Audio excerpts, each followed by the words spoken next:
Yes, ready, start. उपाध्यक्ष महोदय, राष्ट्रपति जी ने जब दोनों सदनों के समक्ष अपना अभिभाषण दिया था उस समय मैंने उसको बड़े ध्यानपूर्वक सुना था। उसके बाद मैंने उनके अभिभाषण को बड़े ध्यान से पढ़ा है और उस पर मनन भी किया है। राष्ट्रपति जी ने एक बड़ी महत्वपूर्ण भूमिका उसमें निभाई है। मैं यह इसलिए कहता हूँ कि उस अभिभाषण में वर्तमान भारत की स्थिति और उसके पूरे विकास का ऐसा सुंदर चित्रण किया है और इस ढंग से किया है कि कोई ऐसी चीज विशेष जानकारी की नहीं रह जाती है जिस पर कि आलोचना करने की गुंजाइश हो। मैं यह जानती हूँ कि बहुत सी बातें विरोधी सदस्यों ने कही हैं जिनका वे इस सदन में विवरण देंगे और उन पर विवाद करेंगे, लेकिन एक बात उनको याद रखनी चाहिए और वह यह है कि जिस समय से हम गुजर रहे हैं वह एक निर्माण का समय है। हमारा देश एक ऐसे युग में से होकर गुजर रहा है जबकि आर्थिक संकट है, देश के अंदर तनावपूर्ण वातावरण उत्पन्न हो रहा है और ऐसे समय में हमारा जो ध्यान है वह विकास की ओर होना चाहिए, समस्याओं को सुलझाने की ओर होना चाहिए, न कि विरोध की ओर होना चाहिए। इससे देश का ध्यान बंट जाता है। निर्माण के इस समय में निर्माण पर अपना पूरा ध्यान केंद्रित कर देने से यह लाभ होगा कि हर एक का ध्यान उस ओर चला जाएगा। इसके अतिरिक्त समस्याओं पर आप ध्यान दें। किसी गंभीर परिस्थिति के बारे में यदि हम छोटी छोटी बातों को लेकर उस अवसर को बिगाड़ देते हैं तो उसकी गंभीरता नष्ट हो जाती है।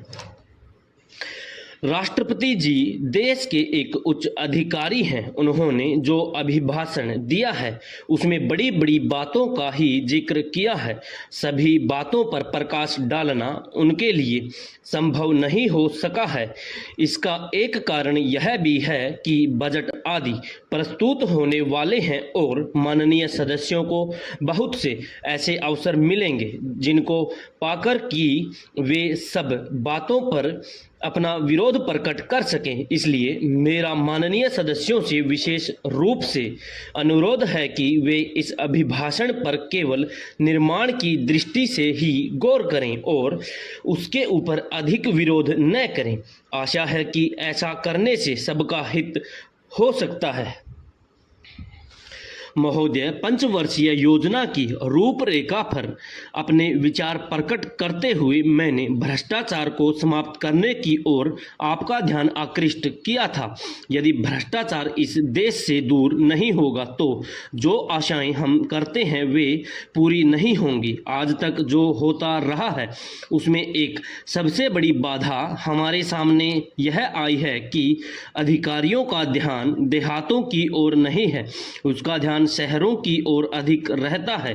यही कारण है कि 50% आबादी की ओर जो देहातों में रहती है वे ध्यान नहीं दे पाते हैं।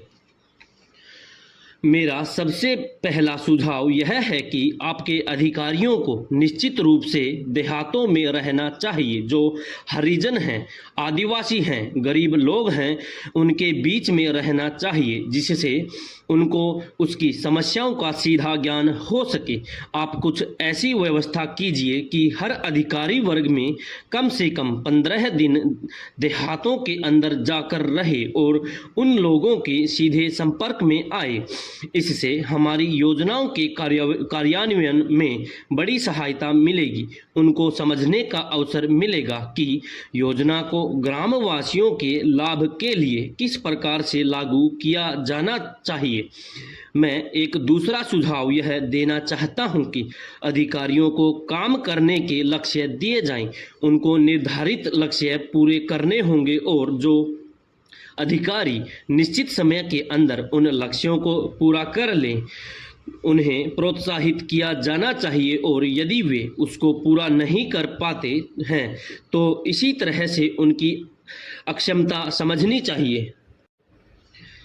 आज चारों ओर से यह कहा जा रहा है कि स्थिरता नहीं है। स्थिरता के लिए शांति और व्यवस्था का होना बहुत ज़रूरी है। यदि देश में शांति और व्यवस्था होगी तभी हमारी योजनाएं चल सकती हैं।